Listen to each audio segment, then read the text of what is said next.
Hyenas are some of the most confusing creatures in the animal kingdom. Their physical appearance is more akin to dogs, in my opinion, yet hyenas are more closely related to cats than they are to their canine cousins. Their babies and juveniles are some of the most adorable creatures on the planet, yet an adult hyena will rip your face off given half a chance. Thankfully, this cheery cackle of carnivores is subject to some of the most fascinating studies, the exploration of which will take us on a journey through both Africa and Asia, where they share the landscape with some of the world's most beloved animals, which the hyenas mercilessly kill and eat. The most unique species, at least in terms of pelage, is the brown hyena, possessing long brown hair on the body that drapes over their stripy legs, which are more akin to the other hyena species, and transitions to a lighter colour around the neck. In terms of size, the brown hyena is most commonly listed as the second largest of the hyenas, with most sources citing an average weight of around 40 to 50 kilograms.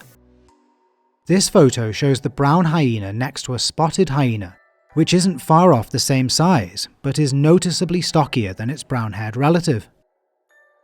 This comparison between the two species was in fact the focus of our first study, titled The Comparative Behavioural Ecology of the Brown Hyena and the Spotted Hyena in the Southern Kalahari, an old but highly cited study published in the same year as the Kalahari leopard study we explored in the last video, in 1984, although it is by a different author.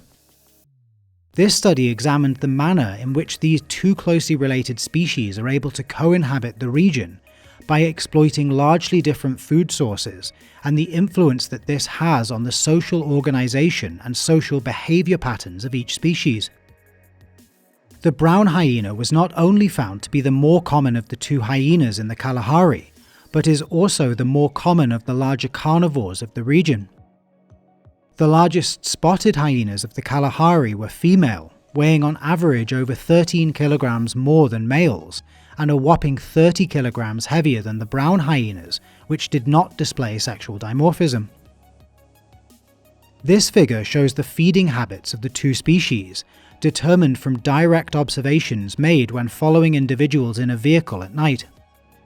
Groups of mammalian prey were classified by mass rather than species. For example, a gemsbok calf was classified as medium-sized, whereas an adult gemsbok was classified as large. It was found that brown hyenas feed on many small food items, such as small mammals, bones, wild fruits and insects, and were classified predominantly as scavengers, as only 5.8% of the biomass of food observed to be eaten by brown hyenas was killed by them. Whereas spotted hyenas are mainly consumers of large and medium-sized mammals, and kill much of their food themselves at 49.2% of the large mammals they were observed feeding on, and 77.5% of the medium-sized mammals. Overlap or competition was noted in the diets of the two species, particularly in regards to scavenging from large and medium-sized mammal carcasses, something that was noted to be important as these are usually rich food sources, especially for the brown hyena. In terms of foraging behaviour, brown hyenas were found to be active 42.6% of the time, compared to 31% for spotted hyenas. In the discussion, this was attributed to the size of the prey. Spotted hyenas frequently feed on large food items which satiate them, meaning that once they have found their food, they can afford to rest for some time. Both species are predominantly nocturnal in the Southern Kalahari. However, 80% of a brown hyena's activity was found to be between 6 p.m. and 6 a.m., compared to just 55% for spotted hyenas. Another stark difference was the average distance moved between finding a relatively large meal. For brown hyenas, this amounts to a vertebrate food item or 10 wild fruits, whereas for spotted hyenas this amounts to a kill or a practically intact carcass. The average distance moved by brown hyenas was 9.2 kilometers, compared to 32.7 kilometers for spotted hyenas. This was attributed to spotted hyenas being specialist feeders and the need to travel longer distances in order to find their food. Mean foraging group size was also different. The study states that brown hyenas forage alone, as very often each food item found only provides enough food for one hyena, and group foraging would not greatly improve their efficiency in finding food. Spotted hyenas, on the other hand, whose mean foraging group size was 3 and the largest was 12, often forage in small groups as they usually feed on food items which are able to feed several hyenas at once, and it was thought that group foraging probably enhances their killing efficiency. The mean social group size for spotted hyenas was 8, which was double that of the brown hyena in this part of the world, with the author explaining that although solitary foragers, brown hyenas do live in small, stable social groups, the main factor regulating the size of these groups being the quality of the food resources in the territory. Spotted hyena social group sizes are usually larger than those of brown hyenas because of the generally richer food sources that they can tap, and the advantage of cooperation in obtaining some of their food. Mean territory size was significantly larger for spotted hyenas at between 1 to 2,000 square kilometers, compared to 330 square kilometers for the brown hyena. For both species, territory size appears to be dependent on the dispersion pattern of food in the territory rather than group size. The section on denning behavior was also fascinating. Both species of hyena keep their cubs in holes in the ground, but the most marked difference in the denning behavior of the two species is that brown hyenas carry their food to their cubs, whereas spotted hyenas do not. This was attributed to the social feeding behavior of spotted hyenas, which leads each individual to eat as much as it can as quickly as possible. And this is the really interesting part. The large size and dominance of the females gives them priority at the carcasses, so that they can meet the increased demands of lactation and quickly satiate themselves before returning to suckle their cubs.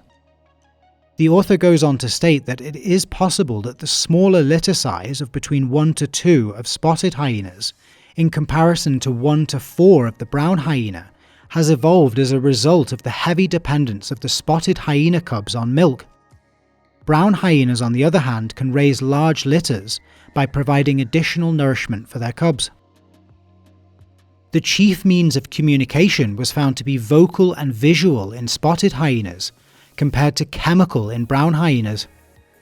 This was attributed to the more complex social system of the spotted hyena and the importance for spotted hyenas to know where the other members of the clan are at any one time, so that they can rapidly come together to form a hunting group or to interact with their major competitors, lions.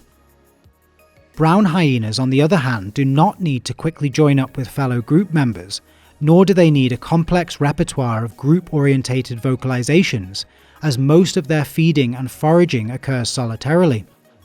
However, chemical communication is still important to mark territory and areas where they have already foraged.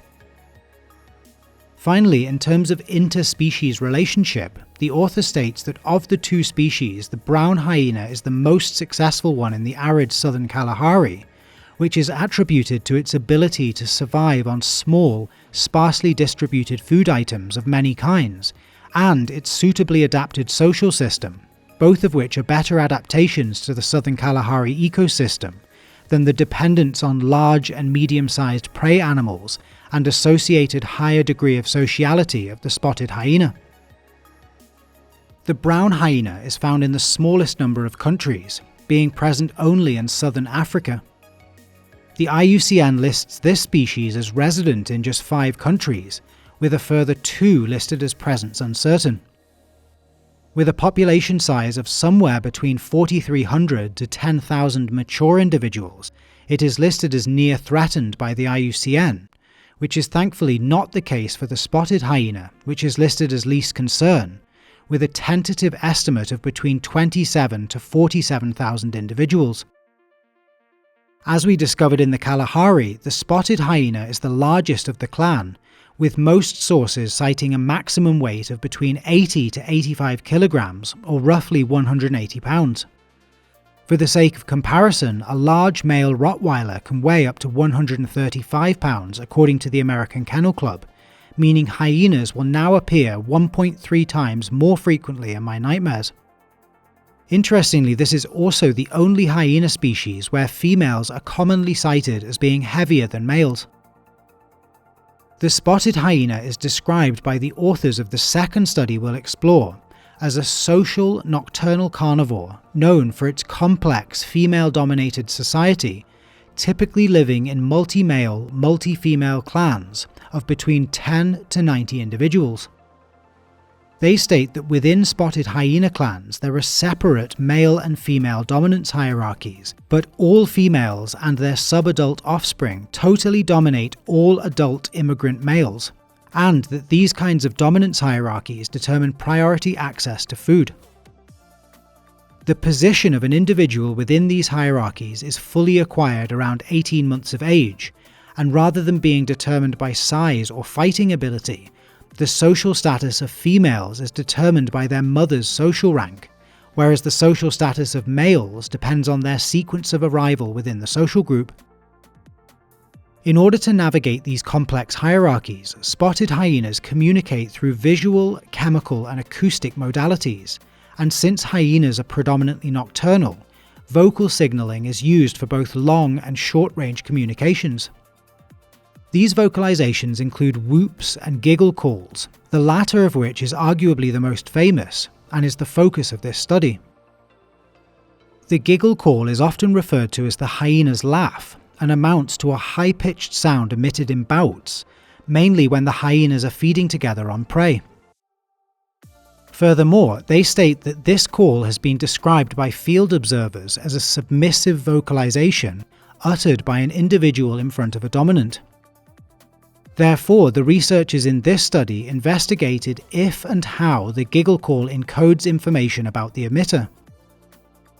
Although all of the footage you will see throughout the summary of this study is of wild hyenas in Africa, the individuals that were actually studied are part of a captive breeding colony at the University of California, Berkeley, which according to their website amounts to 29 acres in the hills above the Berkeley campus, perhaps best known for its research program involving spotted hyenas that began in 1985.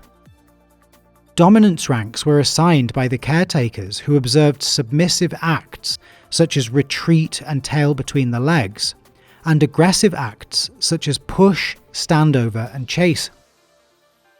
A dataset of 695 giggle calls or notes was collected and analysed and sounded like this.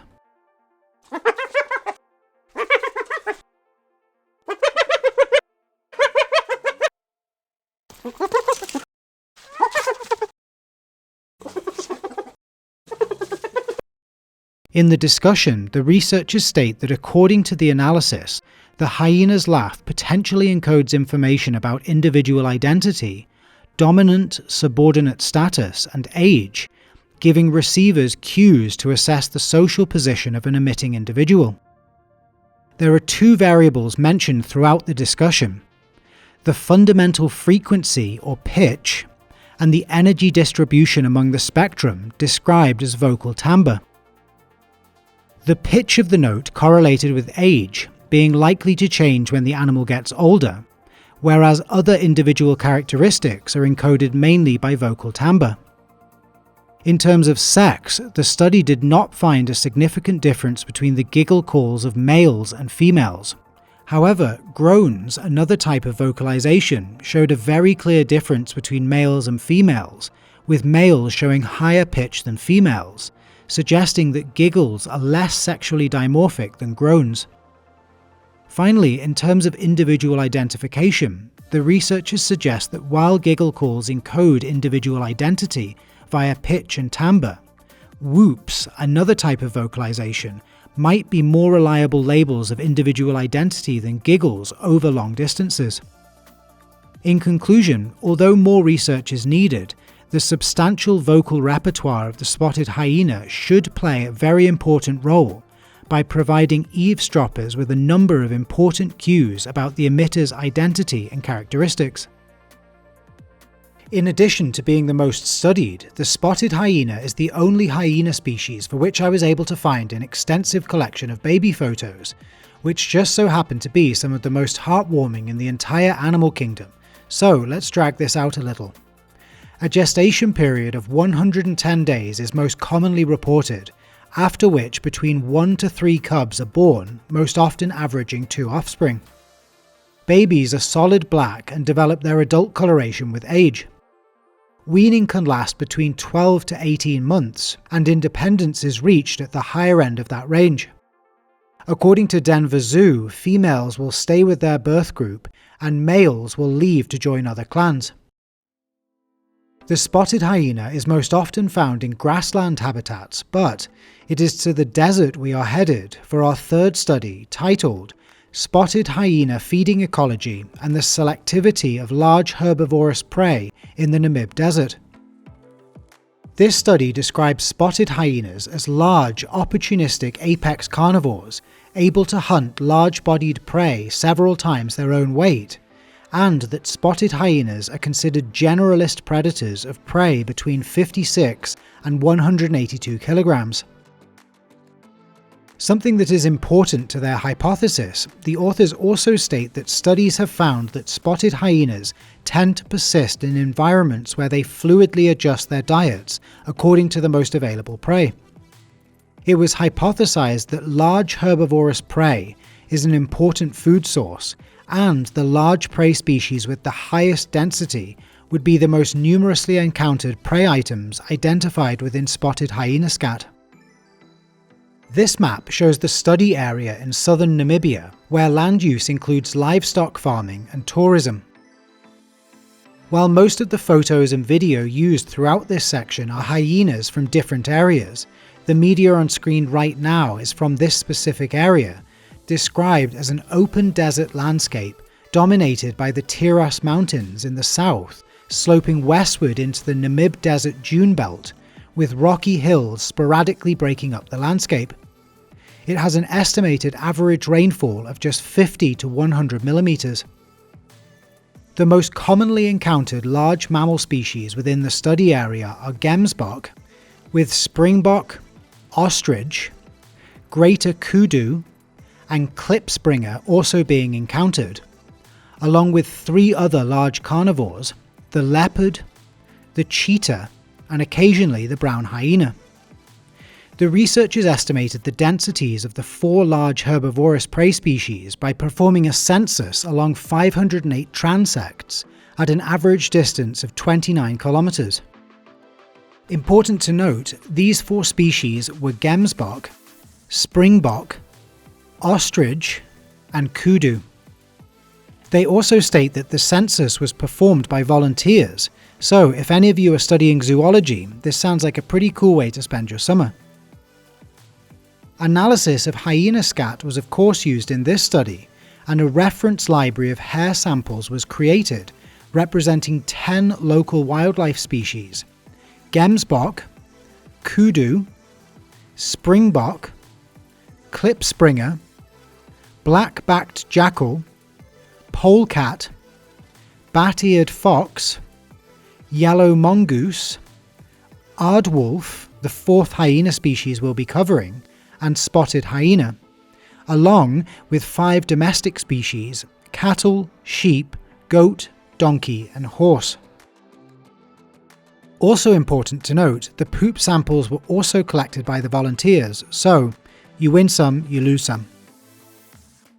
The results of the study showed that of the 4 large herbivorous prey species seen during the game census counts in the study area, springbok had a slightly higher mean density than the gemsbok, and both exhibited a higher density than the ostrich, while the greater kudu sightings were not consistent enough for accurate calculations from the sample size. From the hyena scats, a total of 8 species were identified, along with 240 prey items, for example ostrich egg, ostrich feather, vegetation, and so on. 83 scats, or 57%, contained only 1 species of prey item. 58 or 40% contained 2 or more species of prey items, and 8% of all samples contained some form of vegetation matter. In terms of the most frequently identified species, gemsbok hares were identified in 63% of instances of all sampled scats. Springbok hares were identified in 44%, Koedoe hairs were identified in 4%, and ostrich eggs or feathers were identified in just 1.37% of instances. If, like me, you're wondering why hyena was present in a high number of scats, study states that hyena samples found within scat are assumed to result from self and social grooming as opposed to cannibalism. Ivlev's electivity index was used in this study as opposed to Jacob's index, which was used in all of the big cat studies that were explored in the last video, and showed that all large herbivorous prey are avoided by spotted hyenas in relation to their density in the environment. However, Gemsbok was the closest value to 0, representing selection relative to abundance, followed by Springbok. While this might seem strange, the researchers state that as only larger prey species were sampled by the employed census method, non-sampled smaller-bodied prey species, such as the klipspringer, although recorded within the diet, were not assessed and therefore could constitute a higher selection and possible preference over large-bodied prey in this region. In conclusion, Gemsbok and Springbok were the highest recorded prey items across the scats collected, suggesting that large herbivorous prey is in general an important food source. However, the hypothesis of the most numerous large prey species being the most identified prey item in scats was not supported, as Springbok showed a higher mean density within the environment compared to Gemsbok. The spotted hyena is found in the second largest number of countries, all of which are located in sub-Saharan Africa. The IUCN lists them as resident in 38 countries, extant and vagrant in 1, and possibly extinct in another 2.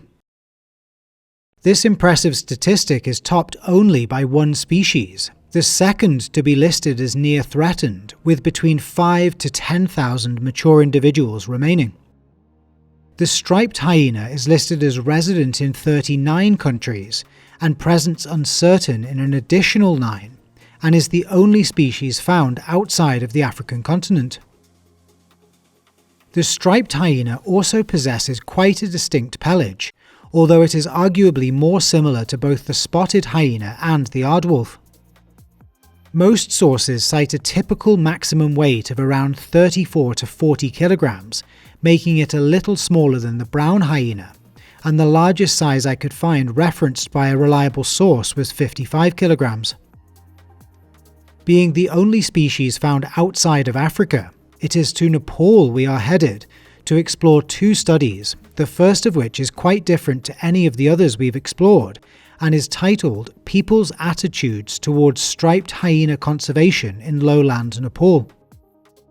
The researchers start by stating that most large carnivores have a tendency to come into conflict with humans because of the large territory requirements and a prey-based diet which often includes livestock. As such, people's attitude towards the hyena and other carnivores can play a significant role for their conservation, and so was the focus of our first striped hyena study, conducted in a human-dominated landscape in southern Nepal, where 400 people were surveyed regarding attitudes towards species, threats, associated species, and habitats. In terms of the large carnivores of the area, the general attitude of local people towards the striped hyena was positive, which interestingly corresponds to their attitudes towards the tiger. This was not the case, however, for the leopard, which, if we look back at the last video, preyed more often on livestock in Nepal's Chitwan National Park than the tiger. However, leopards were not thought of as negatively as the golden jackal, which was thought of overwhelmingly as negative, something that the authors attribute to the possible higher levels of livestock predation. When asked specifically if they liked or disliked the striped hyena, 63% of respondents said they did like these little stripy carnivores, whereas 37% did not, and furthermore wanted them eradicated. Local people had 4 main arguments for the striped hyena.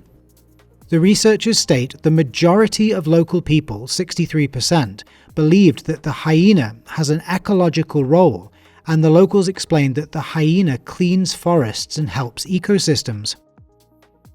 Other arguments for this species included their presence indicates a healthy ecosystem, they are least studied and their numbers are decreasing, and they are beautiful and charismatic, which I have to say I agree with. 15% of the respondents had no knowledge on hyena ecology, conservation and behaviour, and 19% often kill carnivores, including the hyena, due to human-carnivore conflicts. Sightings-wise, 53% of people said that the hyena was generally seen in the river belt, 38% said the hyena was sighted in sal forest, and just 9% stated that the hyena was generally seen on agricultural land. In terms of shared resources between humans and hyenas, 91% of households depend on the forest for firewood and livestock grazing. 65% said that the hyena entered human population landscapes from time to time due to the absence of food resources in the natural forest and habitat degradation. And positively, 67% argued for controlling deforestation to save the hyena population.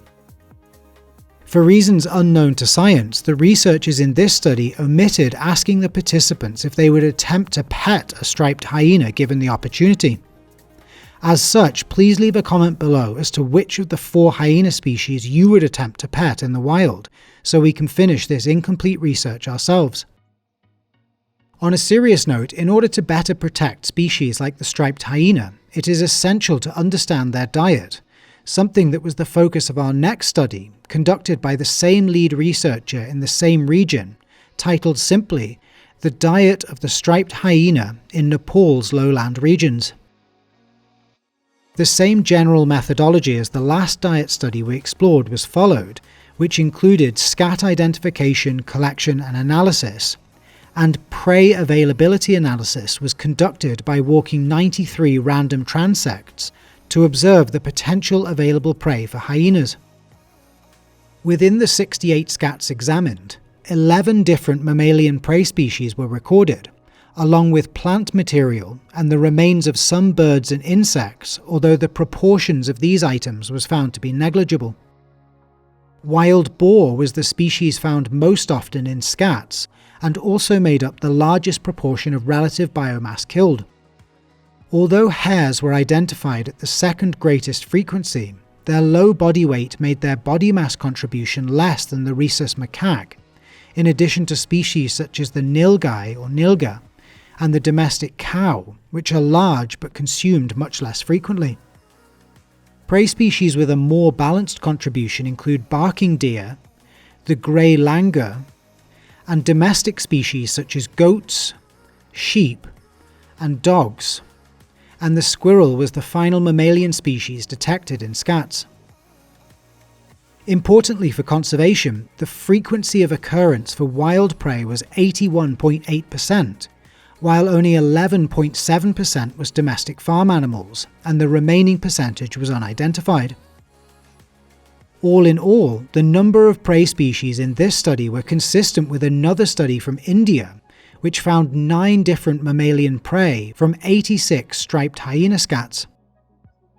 However, Indian striped hyenas appear to prey on larger animals rather than the medium to small-sized mammals identified in this study. To note, the wild boar in this area were given a weight of around 38 kilograms, which is smaller than in other areas. This species was also identified as a frequently consumed prey species in a study in India's Gir National Park and Sanctuary. Thus, wild boars are considered a key prey species for striped hyenas. The range of all 3 species we have explored so far are contiguous, stretching across their respective countries in one solid block. There is, however, one more hyena species found in 2 separate locations, being listed as resident in 17 countries across East and Southern Africa, and presence uncertain in 2. As you may have guessed, our 4th and final hyena species is the smallest of the clan, with most sources agreeing on a weight between 8 to 12 kilograms, roughly 3 times smaller than the striped hyena. The Aardwolf was one of 2 subjects of our final study, titled High Quality Carnivoran Genomes from roadkill samples enable comparative species delineation in Aardwolf and bat-eared fox, a piece of research that we'll have to cover briefly as the amount of media I was able to find on the Aardwolf was unfortunately quite limited.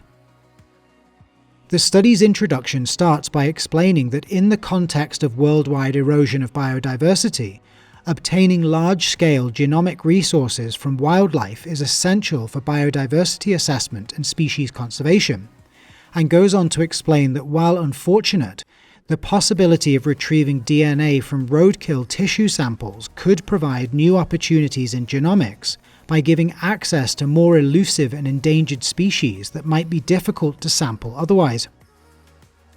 Unfortunately, both the bat-eared fox and the aardwolf are two of the most frequently encountered mammalian roadkill species in South Africa. However, they are also the two species whose distributions are split between southern and eastern Africa that are separated by more than 1,000 kilometers, both of which at the time of the study were thought of as subspecies.